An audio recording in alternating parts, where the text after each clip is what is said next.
The biggest heroes of 2012 assemble! Brian Michael Bendis, Mark Bagley, Avengers Assemble, Issue 1, new series starting March 2012. Marvel, www.marvel.com, TM and copyright 2012 Marvel and Subs. Purchase includes free digital copy offer. See Avengers Assemble Issue 1 for details.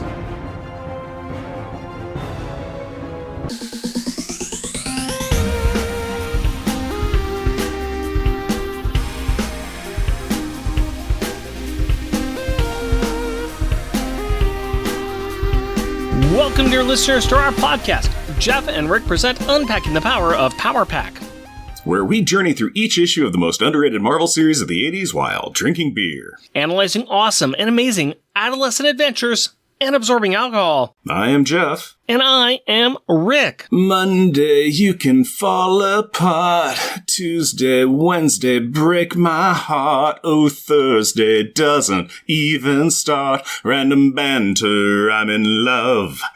Random banter time, buddy. Talk to me, tell me tall tales and tantalizing tidbits of trivia today. Yeah, I think you're just following something up. I think you've done this joke before. I'm pretty sure you've done Friday I'm in Love, and you're doing that because Friday's here.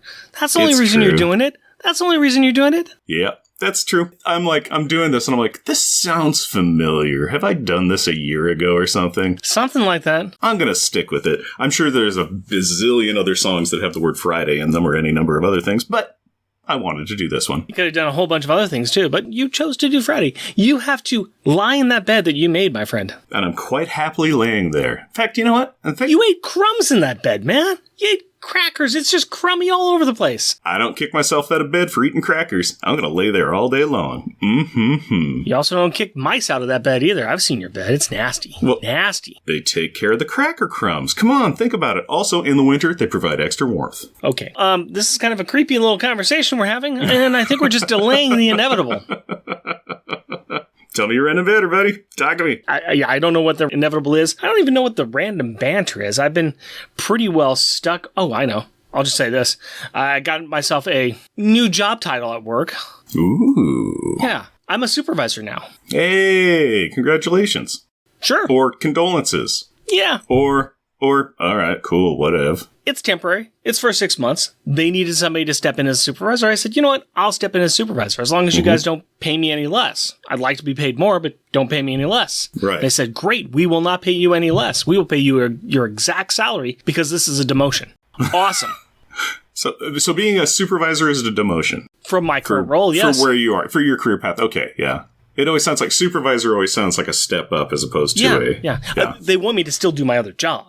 And be supervisor, too. Obviously. At the same pay, because that is... No, you shouldn't do that. Oh, why not? It's only 6 months. Yeah, sure it is. I remember many of things that were temporary at my job where it became the norm. And then when you'd bring it up in the future, they'd be like... It's fine. It's fine. I can continue to do that. That's perfectly fine. It's all right. I can still afford all my little fun little things to do. I want to just talk about one little thing that's actually fun and geeky related. I said that I'm working on consolidating all of my digital media into actually digitized form with the Plex server. And in doing that and getting that done, I decided I'm going to clean out that room where I have all my movies. Well, in that room, I have a bunch of toys that were just kind of in that room. They were displayed, mostly still in boxes. But I'm like, I'm going to clean out this room, get all my stuff out of this room, and put it into my office because this is where I've got all my other toys. Mm-hmm. There is no room in this office, so I have put in a new shelf, and my daughter helped me take bunch of that stuff, most of those things out of the boxes. And I said, if it doesn't fit in my room, I'm going to sell it. I think there's 2 things I'm getting rid of. Otherwise, I've got everything else shoved into this room on display in some way or another. But yeah, I've got myself some Lord of the Rings. I got Gandalf the White. I've got the Uruk-hai from the first movie. One of the Shadow Riders. I've got Maleficent. Of course, I got my Bob and Doug McKenzie characters. There's young Obi-Wan Kenobi swinging a lightsaber. Batman on his Batcycle. And of course, Connor and the Kurgan in their 1490s fighting gear from Highlander. Nice. That's the way we roll, buddy. Mm-hmm, yeah. That's nice. Oh, yeah, and then my very giant Animal House mug up there, too. So I've got more stuff in here. Okay, what are the 2 things that didn't make the cut, space-wise? One of them was a Ron Burgundy Anchorman doll. Mm-hmm. It's nice, but I don't need it. I may have lied. That might have been the only one. Okay. Because the other one you were able to sneak under the bed. Everything's here. I think the one that I was really doubting getting in here was the 16-inch tall Terminator 2 exoskeleton holding a gun, holding a railgun. I was like, I don't know if I can get that in here. Took it out of the box, and it is standing up against my mom's old clarinet that I got in this box, and it's just up there. It's kind of displayed kind of thing, and, well, I could just put the T2 right up against that, and... T2's notorious clarinet players.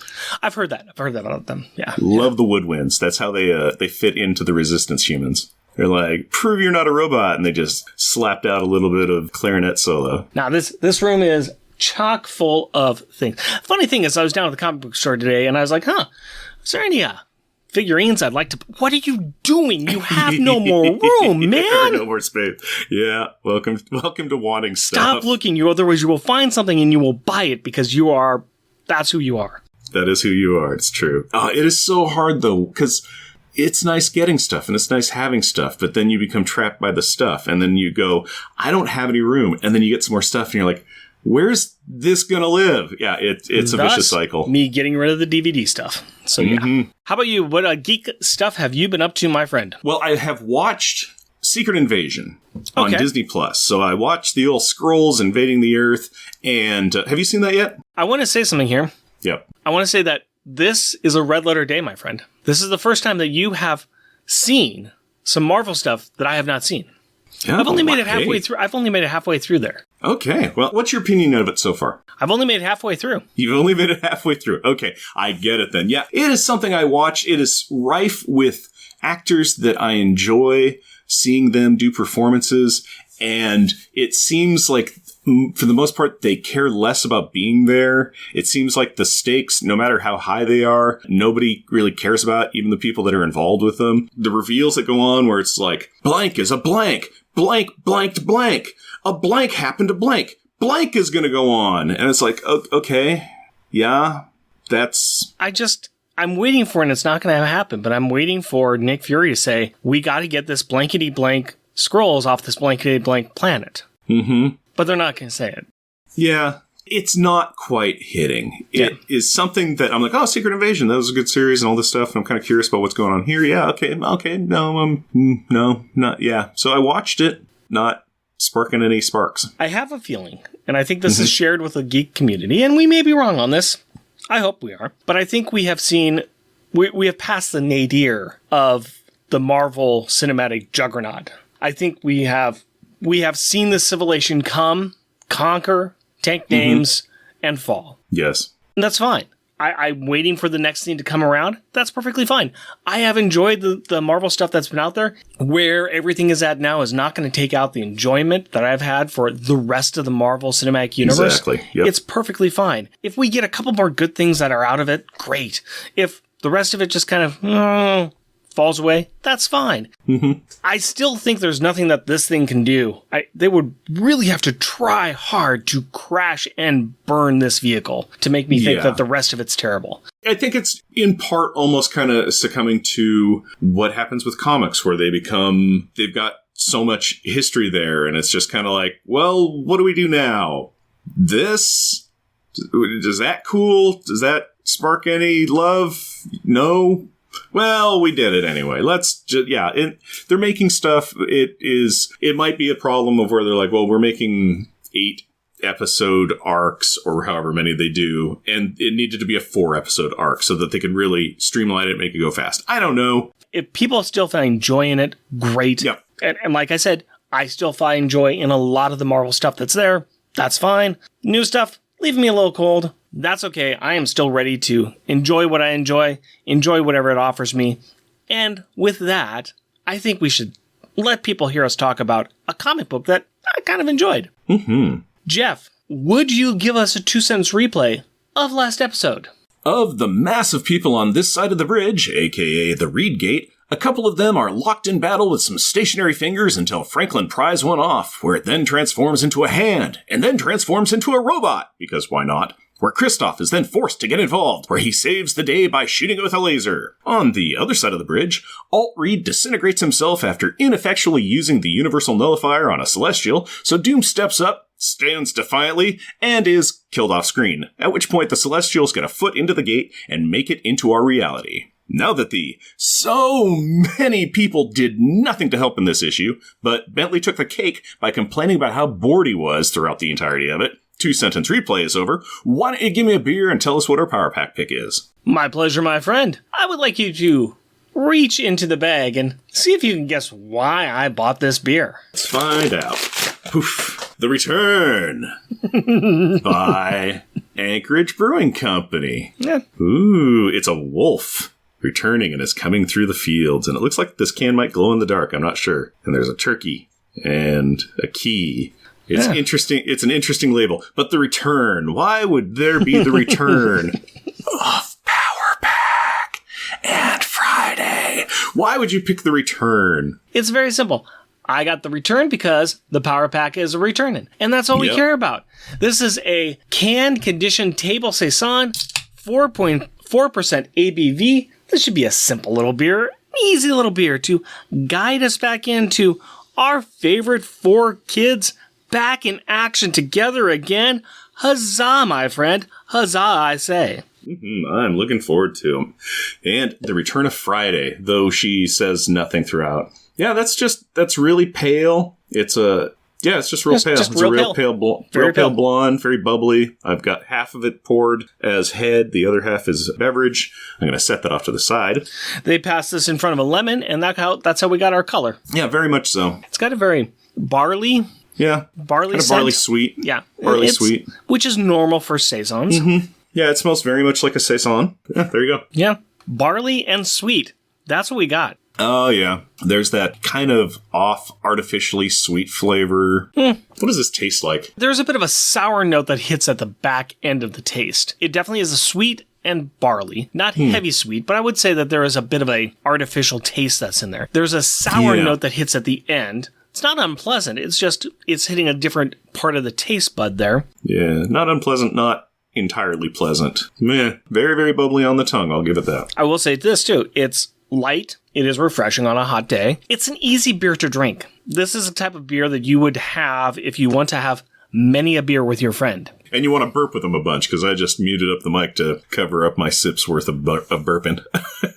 It's there as a nice, light, easy drinking beer. You're not going to feel very heavy after it. It's just a nice beer for sitting around with your friends, probably on the back of a deck on a hot day. That's all this one is, which is fine. I like something light and airy. I wouldn't have to fight with this beer because we have other things to talk about. We have other things to do, and I think there are much more important things to do. Like the opening credits, which are FF issue number 15, April 2012, the one where Power Pack shows up. Credit, writer, Jonathan Hickman, penciler, Nick Dragotta, inker, Nick Dragotta, colorist, Chris Sotomayor, letterer, Clayton Cowles, editor, Tom Brevoort. Featuring the Future Foundation, Valeria Richards, Franklin Richards, Dragonman, Wu, Vil, Mick, Core, Turg, Tong, Leech, Artie, Bentley, Alex Power, and guest starring, that's right, Julie, Jack, Katie, Friday. Yay! Giant god robots, 4 of them, hovering over their snow. And the Smarty Pants Brigade are claiming a success? Question? Well, they lived a grade on a curve. Basically, they won this game, but the playoffs are still going on. In the other side's dugout, the Celestials are giving themselves high fives, metaphorically speaking, on skipping realities and landing on Earth 616. The best Earth! They have buttery glazed donut burgers and cheese stuffed crust pizzas there. Do those really make it the best? Well, depends on who you are and what you're looking for. Well, these Celestials are specifically looking for the, let me check my notes, final renegade interloper anarchist, which I think is 616 Reed, or it could be Sid Vicious. It is nice to be wanted, unless you're being wanted by 4 mad Celestials that want to destroy you. Since they have places to be and Reeds to destroy, they teleport out of Latveria and head elsewhere, where other comic books are telling stories of grandeur and grace. Val lets everyone know that they stalled the Celestials for 28 minutes, so Otter pops all around on a job well done before getting back to the business of saving the world of New York City. Oh, Bummer, though, that they're on the opposite side of the world from the final gambit and won't be able to help out after all. Time for Mr. Killjoy, aka Dragon Man, to look on the bright side of the mountains of Latveria. At least they won't be killed out here. Time for Alex to step up and handle the situation. He has rigged up some kind of FaceTime communicator thingy and announces that he has requested an Uber ride to get them back into Jonathan Hickman's main story. By the way, he used the Richards credit card. Sidebar. The Moloids are attaching Tong, the one who's a floating head, to a Doombot's laser. Oh, goody. Rawr. Speaking of children, Kristoff is having a temper tantrum. Well, Daddy Doom did die. Yeah, but that is not stopping him from trying to get to the destroyed portal in order to rescue Doom, I guess? Nathaniel stops him and gives him the "he's gone, dude" speech and reminds him that he has a whole nation that has to be oppressed by his authoritarian rule. It is what Dr. Doom would have wanted. Good speech. Good speech. And in order to get out of an awkward situation, their ride shows up. Who is it? Well, to quote Leech, Our Pat. say what? Hit the klaxons and play the trumpets. Friday has swooped in and dropped the 3 other members out from an uncomfortably high distance. Well, just for Katie, who's probably just jumping into the snow. She'll be fine. Somebody call for a taxi. Oh, how I missed that voice. There is a big family hug as the 3 younger kids tackle their older brother, and Bentley promises to steal Friday. Val gives Kristoff a, sorry I orchestrated the death of your dad, but peace out, and they head out to find a plot. Minutes later, the plethora of children relax while Val makes a call to her dad to give him the 411 on all of her 3-dimensional chess moves. Also, she is letting him know of the Council of Reed's final project called The Hub, which Alex is giving him coordinates to. Reed takes this all in, and then informs her that after this is all over, she is grounded. Yeah, a little late on that parenting step there, buddy, but okay. Now we have a couple of scenes that overlap. We have some physical comedy, and we have a narrator voice talking to Franklin. So hold on to that second thing while we talk about the first. You see, Katie and Artie, they're catching up, chatting about stuff, when Bentley comes over to whisper something in Katie's ear. Crack. Katie delivers the most satisfying and amazing right punch into Bentley's stupid nose, and then she storms off, crackling energy. Best moment ever! Okay, now back to Franklin. There is this blank figure that is sitting next to him that no one can see but Franklin, and the two are having a chat. This figure, who, let's just spoil it for you now, it's future Franklin, they're bugging this little dude, telling him a bunch of deep, navel-gazing, philosophical stuff. Young Franklin don't want to listen to that noise. He would be happier if the older him would just tell him a good fart joke. Not the time or place, dude, but future Frank does ask if Franklin is continuing to store up his powers. Sort of. I mean, he just used a portion of it to fight some gods. Well, you know, it's Marvel, so that happens. But no more time for chit-chat. They have arrived at the hub. This is the project that the Council of Reeds were working on. Some type of anvil thing that will do something. And it is pretty impressive. And stuff. And it is also probably a trap. You think? What gave it away? The big banner that said, secret weapon for Reeds only? All others will be destroyed? No solicitors? Sarcasm is not a good look for a man of your age, Rick. Well, the kids are going to take a cautious approach and gently test the waters to see what kind of resistance. Hey, we know you're in there. We know because we can smell you. Come out so I can punch you in your super ugly face. And we have our rubber and glue winner. Welcome back, Jack. We missed you. Sometimes the direct approach works because the evolved moloids bust in from the Forever City, wander out, and it is fighting time. Since the moloids are jumping down to engage, Alex turns on the gravity and takes out a few immediately. Dragon Man poses as a punching bag because he refuses to fight, but Bentley practices his Krav Maga handshake by punting the ball between the uprights. If you know what I mean. Nathaniel recognizes that these Forever City workers are wearing environmental helmets to maintain their evolutionary advancements. But, by smashing them, you turn them back to the less muscled, less smart, less everything versions of themselves. Neat. Franklin could just give a Thanos snap and make that happen, but his internal narrator tells him to hold back for now. Besides, the pack is here, having fun taking out the bad guys. Well, Val does not have time for all of this frivolity, so she sets her dog whistle tech to the helmet breaking frequency. And hits start popping. You mean helmets? Whatever, Rick. Like the saying goes, you can't make an omelet without busting some heads. Okay, I don't think that's what they say, but the party's over. And the Forever Moloids are no longer roided out fighters, but meek little Moloids. And they are being escorted into Friday with Mick, Kor, Turg, and Tong, ensuring them that they will be given the gift of education and indoor plumbing. And ew.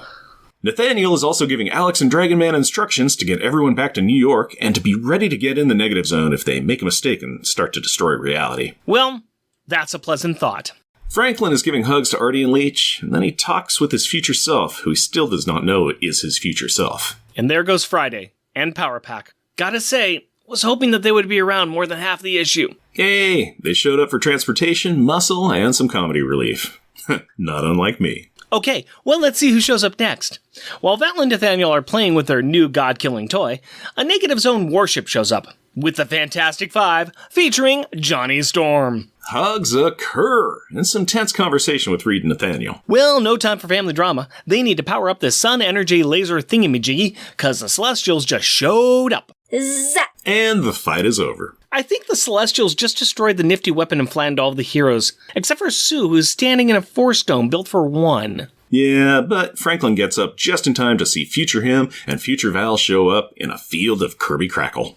And future Franklin gets in touch with his inner all might when he basically says, "It is fine now. Why? Because I am here." Well, let's go beyond plus ultra, because now we can have some fun. Yippee dippy dippy. Let's talk about the themes of this issue, starting with the Power Pack packaging. And we got 2 covers we're going to talk about because it's Power Pack, baby! And they're both fantastic. They are. The first one, the main one, is by the series art team of Mike Choi and Guri EFX.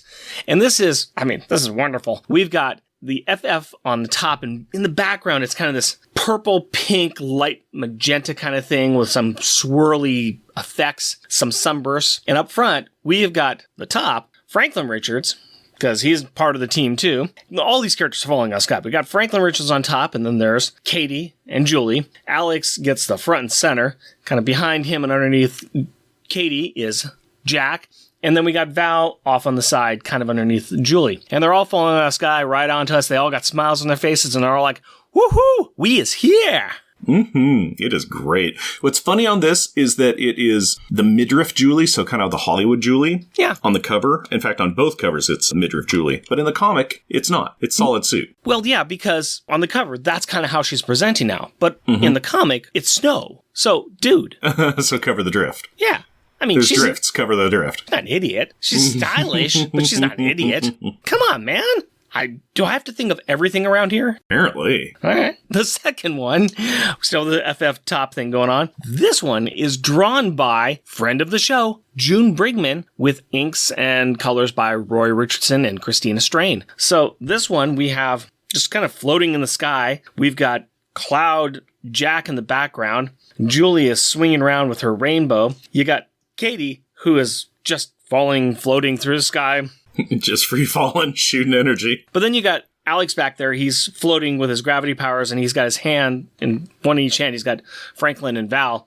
I like both these covers. I really do. Yeah. I will say, I love June Brigman's art. I love what she's doing here, but I do think that the main one, Mike Choi's, there's just a little bit more action. There's a little bit more polish on it. Yeah, I agree, unfortunately. Also, June's, it looks like it's really heavy inked. Yeah. The ink on the drawings seems like it was not done with a fine pen, so that kind of detracts away from it a little bit. I'm looking at my physical copy, and I'm looking at what's here. The physical copy is not as strong inks. I think the inks came out a little bit stronger on the digital, but there's a lot that's pulling away from this one. Yeah, looking at the digital and the real cover, I think the real cover is a little bit better. Sometimes the digital, they do something to those, and it gets failed in the transfer, but yeah.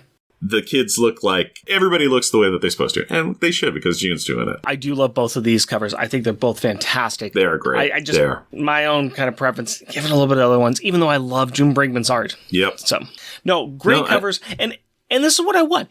It's the issue where Power Pack's there. I don't care about something that's in the issue. I care about Power Pack being there. We got Power Pack there.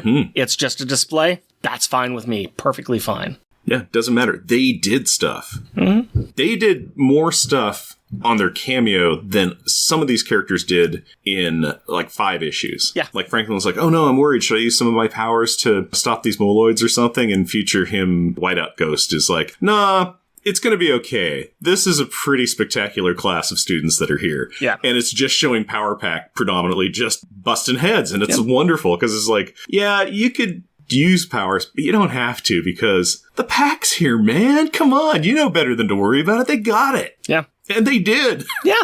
I wanted them longer in this book, but they make a great impression. They do a lot of cool stuff. There's a lot of great little interactions, and it just makes me want more. It's kind of a bummer. They got too many kids here. I don't need Power Pack involved in all this stuff, but I kind of wish that some of the other kids were gone and Power Pack was here instead. Oh, that's just I fully agree. But, and here's the deal on this too. They were guests. Yeah. They were guests. They can't overstay their welcome. It's not their comic. It's not their show. Here's something interesting. I think the Power Pack was more effective than the villains that Reed brought in for his little plan. Well, let me think for a second. Yes. Obviously, yes. It would have been wiser for them to have said, so there's this big world-ending event that's going to go on. So, Sue, I've brought in a family of children. Yeah. They range in ages from 5 to 12, and they're going to help us save the world. What? Read children? Yes, but they're Franklin's friends. Oh, you mean the Powers? Yeah, bring them in. They're going to be great. I think that it's pretty impressive what they do. I love the interaction between Katie and Bentley. That was such an awesome background scene. I might be spoilers for the future, but it is the best. It is so amazing and wonderful. And I love the fact, too, that Artie's there. And Artie, you get to see Artie's facial expressions. Yeah. He goes from, he's talking with Katie. He's happy to be talking to Katie. Bentley then says something.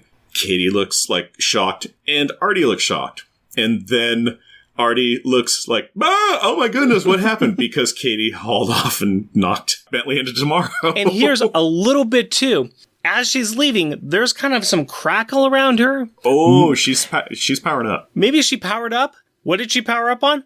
Maybe with some of the skin off of Bentley's nose. No problem at all with this. No problem with anything here. I don't want to know what nastiness that little boy said into her ear. We do not need to know. But let me tell you, that is why I want my daughter to know Krav Maga, so that she can do the same thing to any boy who says something nasty in her face. Yeah, totally. We're not condoning violence on the show. However, that was totally justified. However, I condone violence when violence is due. Yeah, we don't condone violence, except we do. This was one of these situations where we're totally for it. I appreciated this. I like how they came in. They solved the problem with the Moloids in the city.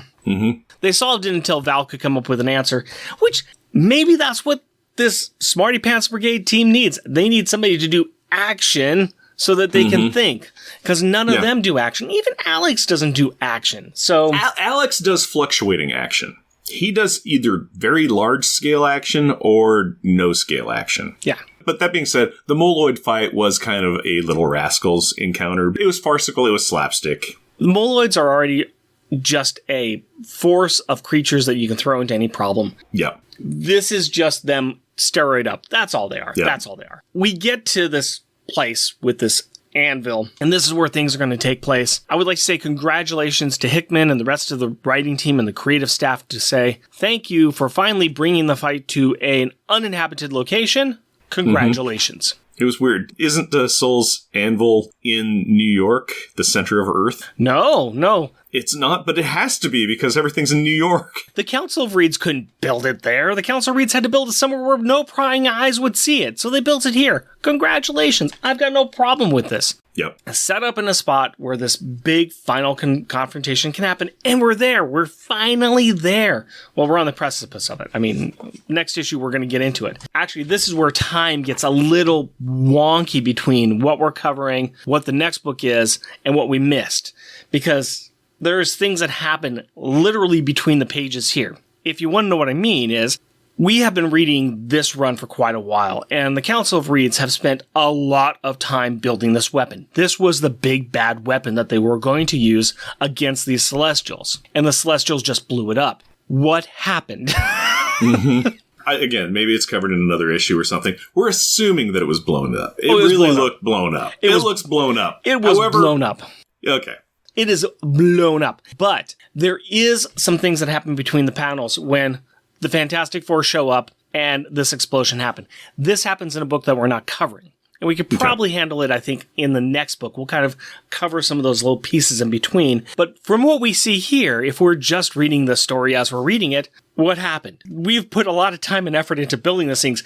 Entire civilizations were destroyed. Entire universes were destroyed in order for this to happen here and this machine to be built, and it's done nothing. Incorrect. I think it did exactly what it was supposed to. Which was? Bait. It drew the Celestials to a spot of their choosing. Yes, but there's got to be more that it's got to do. We have to actually see it. Chekhov's gun can't be Chekhov's gun unless we know Chekhov's gun actually works. This was Chekhov's fishhook. This was Chekhov's red herring. A little bit, yes, but it was, in my opinion, it did what it didn't do what they wanted it to do, but it did what they needed them to do. There was even a part where Val's like, "Okay, I think we got to figure it out, Grandpa, how we do this. Should we turn it on now?" And he's like, "No, because we don't want them to know that we have it yet." But that's the thing, is that's what we see in this book. Like I said, between the pages, we do see it actually work. We do see it actually be effective, and there's things that occur. We just don't see it in this book. Oh, okay. Yeah. I'm curious about that. And that's a book we're not covering? That's a book we're not covering. So you should read it before we read the next book. Oh, man. Double effort. I'll do it. Oh, come on. Double effort for you? This is any effort. Any effort? That's the worst. Why would anybody expect anything out of me? I sure don't. We also get some reveals in here, too. We finally get the reveal about who this mysterious thing that has been talking to Franklin, that's been teaching Franklin for a while about his powers. Who is it? Why, who else could it be? It's Frank. Yeah, it's him. It was a super spoiler. It was Franklin all along. We would have it was Agatha all along. Yeah, nobody would have ever figured that out, especially if you forgot about issues that we'd covered before where, like, future Frank came and gave Franklin his powers back and all the stuff. Yeah, it's a mystery of sorts. Oh, let me go back just a little bit to what I was saying before about the weapon and everything. Remember, we've been dealing with 4 Celestials. And if you look at the page where, like, the thing gets destroyed, 3. There's only 3 Celestials. So, read between the books. Now, we get the final showdown or the final reveal that Frank's here. And this is a little exciting because we know that with time, wimey, everything like that, Nathaniel's been planning this with future Val, future Franklin. Now they're involved in the story. Now we've got even more characters. Now we got the real powerful characters in here. What's going to happen? Where are we going now? What's happening next? And was this enough time for the superheroes from the future to be able to pull off their final maneuver? There's a part at the beginning of the issue where Val's even like, "Okay, that's great that we did all this. Now, what's going on now?" And Grandpa basically says, "Now we fight for everything." Yeah. All the stuff they've been doing isn't to succeed. It's to have a chance at having a chance to succeed. So, oh man, what's going to happen? I bet the Celestials win. No, wait, I've read comics. I bet they don't. Is there anything else you want to talk about, or do you want to just be sarcastic with me? Just sarcasm. All right, then let's get into final thoughts, and we can probably have some sarcasm in there. Let's go ahead and start with Gallery of Greatness. What piece of art in the book needs to be pinned to our walls? And we've already talked about it, and I'm going to go ahead and say it. It's my backup joke one, and it is falling into backup joke status, but I'm sorry. There's a lot of good stuff in this. Bentley getting punched by Katie. I've got his backup joke one. It could go higher. I understand it. But I saw something else that was good, too. I called that's what you get, and that's my top, best, awesome everything. So that's not a backup or a joke to me. I was originally going to put in the joke spectrum, and then I said, you know what? I love this. It's good. It's really, really good. All right. Let's find out what you like for your backup joke one then, sir. Okay. Joke backup one is on page 13 of Marvel Unlimited, and it is, I call it Bentley, no! And that is when he is, splitting the uprights. He's... I call that one Bentley kicking for the stars. There you go. Yep. And that's my top joke one. Goal! Goal! My top one is on page 14, and I call it Bentley, I said no! Because if you look on page 14, in the third line of panels down, when everything's going on and a bunch of fights are happening and everything, over on the right-hand front side, Bentley's not kicking, but he's going for the lower southern region, southern exposure breadbasket with a punch on another evolved Moloid. That Moloid is all... because of Bentley. We said no. Yeah. I will admit, I missed that before. That's a nice pull, sir. That is a very nice pull. No, I like Bentley kicking the guy. It's pretty impressive. It's pretty... I like the fact that we see Bentley doing something. It's great. Oh, yeah. Well, this is one where everybody's doing something. Everybody's Bentley doing kicks a guy. Yeah. Power Pack is kicking names and taking bottoms. Nathaniel is... He's breaking helmets, and it sure does look like he's punching through skulls, you know?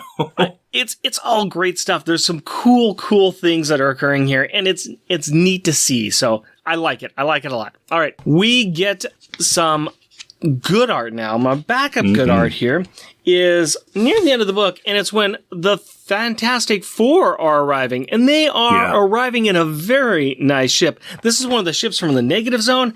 This thing looks like a part of a terror grade that escaped. It's got like it looks like an insect robot hybrid giant head. It's got these like 3 tusk things that are coming like out of the lower jaw and chin, and it looks organic and metallic and vicious, and it's a pretty sweet ship. It is pretty cool. That is a good piece of art. That really, really is. Yeah, it's very good. It's nice, too. And I think we should mention this because we have bagged on the art. The art in this book is different now. We've got Nick Dragato. We've been having Juan Babalio, which we have not been really impressed with his stuff. Nick Dragato, this is good. This is what we've been missing.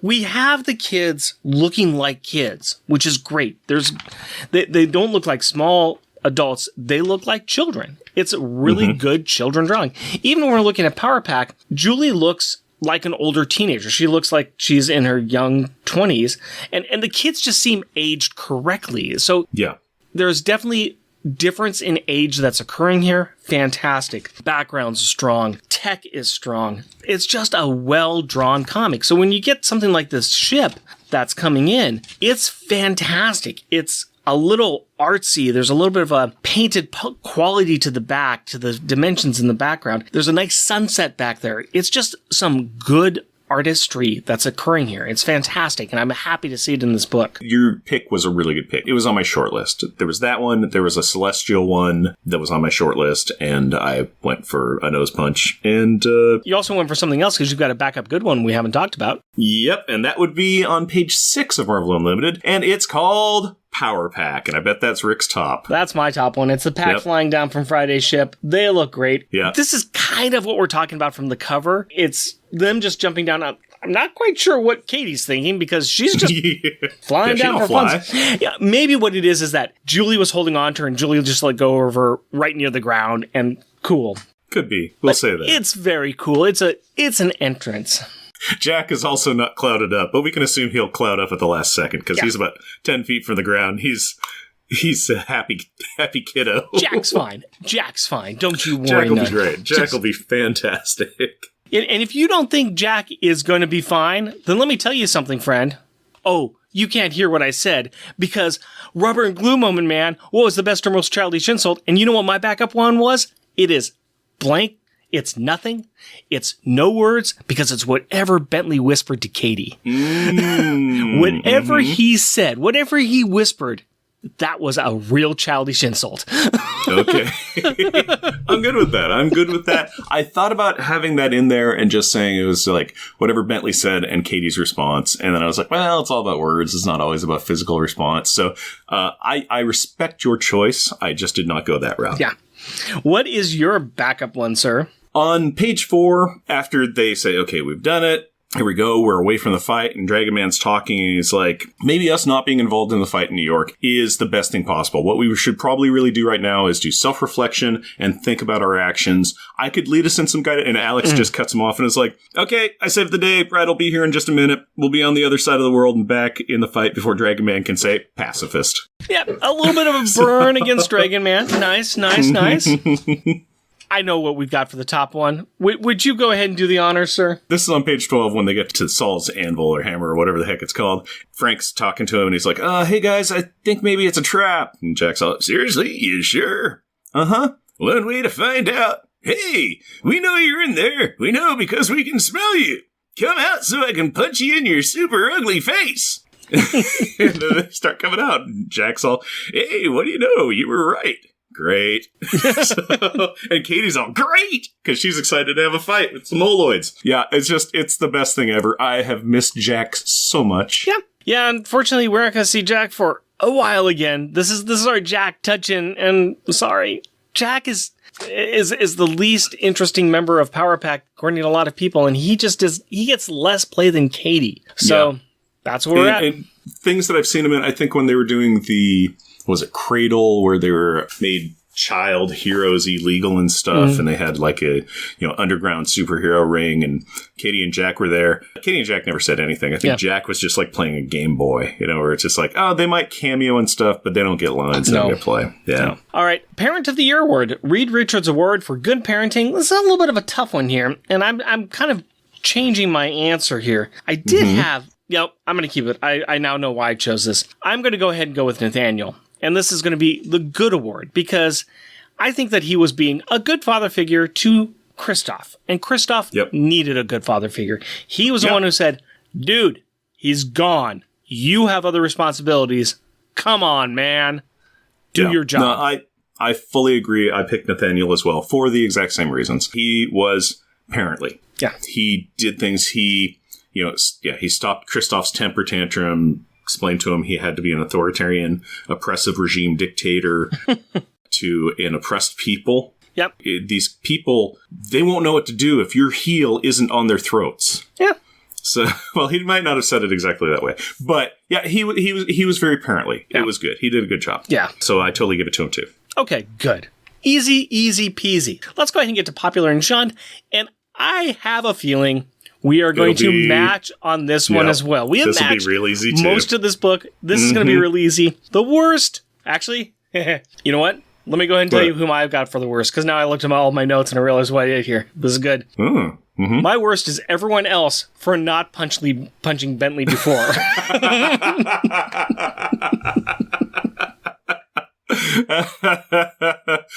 It could also be everyone else for never contributing anything at all for issues at all in the book. Yeah. But I think that is a default of the fact that you really wanted to pick Bentley, the character that I picked, because ain't nobody threatened to steal Friday. Ain't nobody talked to my gal Katie that way. Ain't nobody going to keep on standing up with a full nose if they're going to talk to Katie that way. Yeah, for saying whatever it was that upset Katie. And of course, transversely, Katie's the best because she punched Bentley. Yeah, exactly. She's Katie. She's the best. She punched him. There you go. She's wonderful. Yeah. One scene defined this entire book. A lot of other stuff happened, but one background scene defined the book. Yep. I could probably name some other things that happened, but really that was the takeaway here. Okay. Let's go ahead and get to our top grades. We need to evaluate each issue against the rest of the series. And folks, check this out. I dusted it off, pulled it out, and we have our old list. The list with all of Power Pack in it, because all of Power Pack's in here. Yes, we have 2 lists because Jeff is insane. To remind you, spot number 1. We have Power Pack number 42. This is Inferno. This is where it starts and Boogeyman becomes a demon. Spot number 10, we have Uncanny X-Men number 195. They are kidnapped by the Morlocks and Katie escapes and the X-Men rescue them. Spot number 20, Power Pack number 48, Dolphin Dreaming. Power Pack heads to Maine for a vacation with Franklin Richards. Spot number 30, Power Pack number 5, Homecoming. Kids arrive back on Earth and they're dealing with their new powers when they got switched. Spot number 40, Crackdown. Alex burns down a crack house in order to destroy all of the drugs. Forgot I wrote that. Spot number 50. The Breakfast Club. They break into the Avengers Mansion and argue about telling their parents about their powers from Power Pack number 28. Spot number 60. At the circus. They are against the Circus of Crime over a jewel in Power Pack number 59. Spot number 70. Almost there, folks. Alex turns into a horse. Some snails from TMNT. They fight. It all happened in Power Pack number 60. And bottom of the list, Chinks in the Armor, Power Pack number 56, The Axe of Vengeance with Typhoid Mary seducing Alex. How I did not miss that issue. So is this one replacing Typhoid Mary at the bottom? No. Obviously not. No. Actually going through it and reminding myself about some things here, I did kind of bump a little bit on spot number 20. Power Pack heads to Maine for a vacation with Franklin Richards. Okay, that's way higher than where I'm kind of... Okay.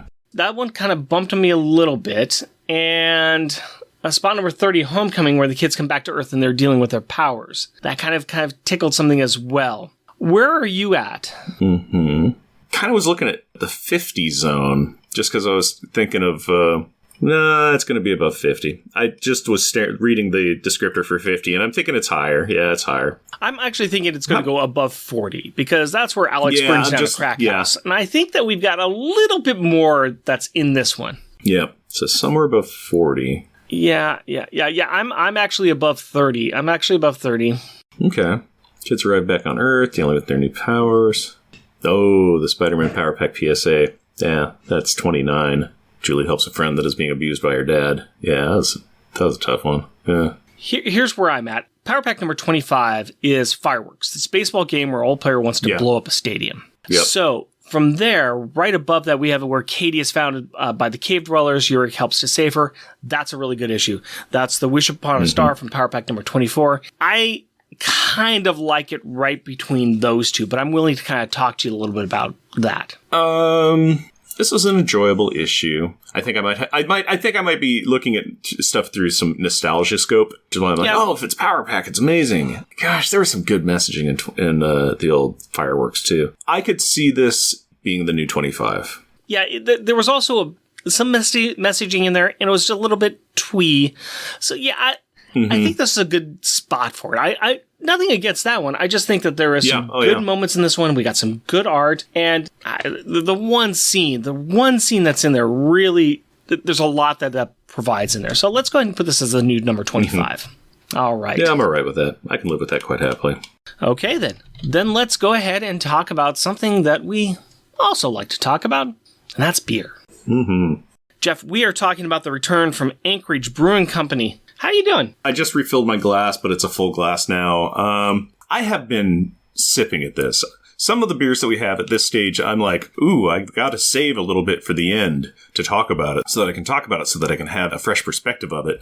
I'm not super loving this. I'm not hating it, but I'm not super enjoying it. It's got an odd, artificially kind of flavor to it. It's not super doing it for me. I'm not really enjoying it. I don't know if I'd want to dive into this one over and over again. It's kind of a 2.5 range for me is how I'm kind of feeling. I feel like I want to be more generous to it. I don't know if it's a where I'm at in the world perspective of it, but I'm not super loving it. No, I'm kind of with you.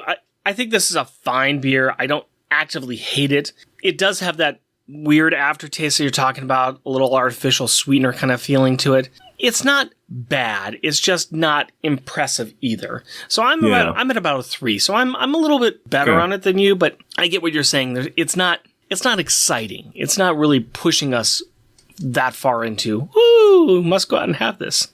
Yeah. So a 3 for you and a 2.5 for me. But you know what is exciting and what does push us to the point of going, wee! That would be kids' perspective. And that's where Rick talks to his 12-year-old daughter, Carrie, about the issue that we just covered. So Rick and Carrie, take it away. Hello, Carrie. Hello, Daddy. You ready to talk about another comic book? Yup. You ready to talk about a comic book where Power Pack shows up? Yeah! They all show up, and not just for one panel, or just one member representing. Right. Woo! They show up for like 3 or 4 panels. It's more than that, but... Yeah, a few pages. I mean, they make it to a few pages, so it works. And why are they there? Why are they here? Because that's their ride to get out of Latveria. It's a really sad excuse. Future Foundation kids needed a ride, so they call them Power Pack. Friday shows up, and the Power Pack kids, and all is great, right? Until it isn't. When is it not great? I don't know, when at the very end when like Fantastic Four gets beat up and the saddest part of it all, Power Pack leaves. Yeah, that's where it's at. I mean, that's the only reason the Celestials got the upper hand with Fantastic Four is that Power Pack left, right? I know, right? Like, if they had kept Power Pack, they would have been the winning team for hours. Exactly. They were the ones that could really take down the Celestials. Yeah. Yeah. But in between there, we did get to see Power Pack do a pretty sweet fight, right? Yeah. Yeah, they took down the Moloids, right? Yeah. Yeah. Now, Carrie, I haven't asked you about this book at all, but I want to ask you right here, without knowing your answer, what is your favorite part of this entire comic book? What part did you love the most? What part made you jump with joy when you read it? I liked it when Katie beat Bentley up. Yes, that is the correct answer. That was unprompted. Unprompted, but yes, yes, yes. Was that just satisfying? Yes. Did you chuckle out loud when you read that part? Yeah. It made me smile, and I read it, 4 times, and then moved on. I wasn't even paying attention to, what Franklin was talking about. I was like, you just stay there. I'm gonna watch this happen again and again. It's a good moment of this book, isn't it? See, I had a feeling that you would like that part, and I like it, and it's just perfect, you know? That's the best part. Yeah. Yeah. Yes, it is. Yes, it is. Jeff and I thoroughly agree with that. What do you think? What do you think Bentley whispered in her ears? Knowing Bentley, it's probably something inappropriate. We should probably leave that there. Leave that there. Yeah. Katie had all the rights. So Power Pack shows up. They do a pretty cool fight. Everybody gets involved. It's great to see Julie. It's great to see Jack. We get to see Jack smart off to the Moloids. Pretty good time, right? Yeah. I like it when Alex, Julie, and Katie are hugging. And Jack's, he's being put into the group hug. He's not even hugging anybody. He's just there. He looks like he's I don't want to be here. Well, it's Jack. He never wants to be there, right? Yeah, unless they're beating somebody up, or if someone's getting in trouble, then Jack's there. Jack is definitely there. So, we'll just touch briefly on the end of this book where Fantastic Four does show up.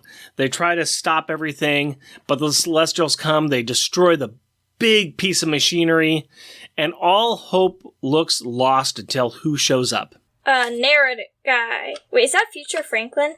That's Future Franklin, and who's with him? A lady. Who would be with Future Franklin? Katie? Oh? Okay. His sister. Oh, that's Val. That's Val. That's Future Franklin and Future Val. Honestly, I thought villains would just have about enough of Val and just destroy her when she's 4, but maybe that didn't happen. Apparently not, at least not in this reality. So, they are here to save the world, and oh boy, this is going to be fun, isn't it? Yeah, except do we actually get to see what happens? Yes, we do. Oh, nice. Don't worry, we will find out exactly what happens next episode. Are you ready? Yep. All right, then we will get to that soon. Until then, thank you very much for your time, Carrie. I love you very much. Love you too.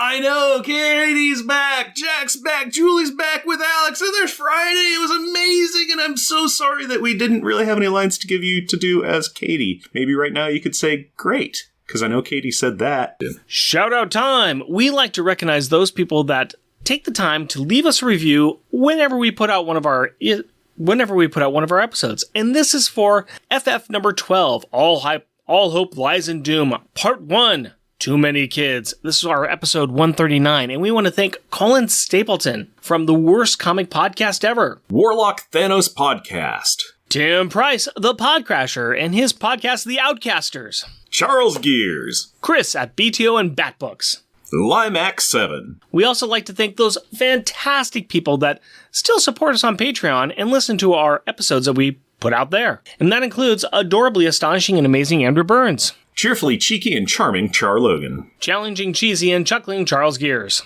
destructive and devastatingly delightful Damian Witter, dynamically dangerous and devious Doug Jones, intelligent, interesting, and innovative Isaac Perry, jesting, joking, and jovial Jeff Polier, just jealous and jeweled Jeremy Daw, muscly, mighty, and meticulous Matthew Birdsey, mythical and magnificent monologuing Matthew Laserwitz, steely, salty, and steamy Sailor Bear Zodar, sad and sickeningly silly Shag Matthews, tyrannically terrifying and tame Tim Price, way wordy and wobbly Waffles, weird and wonderfully wacky Wind. Next episode, we'll be covering Fantastic Four, Volume 1, Issue number 604, Forever, Part 5. Be sure to check out the other show I do, Monthly Monday Movie Muckabout, sometimes on the Longbox Crusade Podcast Network, not for a while now. And I have some bad news. I know that I just said that I was going to be doing a Flash Gordon-themed podcast, but it looks like that kind of fell apart. So, sorry. Maybe next time. They didn't pick up the pilot, huh? No. Just all of a sudden realized that we really didn't have the time to do it, so... Well, that's a shame, but maybe you and other people can console themselves about that fact by going and getting some merchandise that's available on Redbubble. Go to redbubble.com and search for Unpacking the Power Power Pack. Jeff and Rick Present is a bi-weekly, self-produced podcast recorded in front of a live studio audience in Portland, Oregon, with all my new toys. If you would like to interact with us through the magic of the internet, you can do so through Twitter at Jeff and Rick Present, our Facebook page, Jeff and Rick Present, our email address, jeffandrickpresent, all one word, at gmail.com, or at our website, jeffandrickpresent.wordpress.com. Also, we have a YouTube channel at Jeff and Rick Present. And if you would like to help support our show, we're on Patreon. You can find us at patreon.com, Jeff and Rick Present, all one word. We are also a proud supporter of the Hero Initiative, and we'll be donating 10% of our Patreon donations to this great cause. We encourage everyone to give what they can to this worthwhile organization that helps the creators who provide us with such great content. Go to heroinitiative.org to find out more. Please rate and review us wherever you can.